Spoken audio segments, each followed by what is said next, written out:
Kokilamma care of Anasuya serials heroine and Neethone dance 2 show winner artist Tejaswini Gowda birthday కి నేను శ్రీతన్ శౌర్య వెళ్ళాము. మరి అక్కడ హడావిడి చూసేయండి.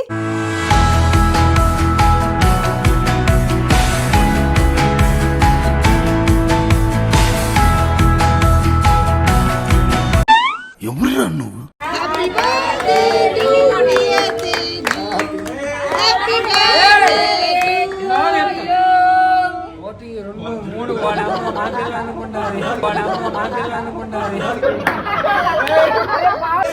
అరే ఎలాగా ఇది పెళ్లి సంవత్సరంలో ముగ్గురు పిల్లలు. అది మా వాడి కష్టం. చిన్న మామ తినేసి రావట్లేదే.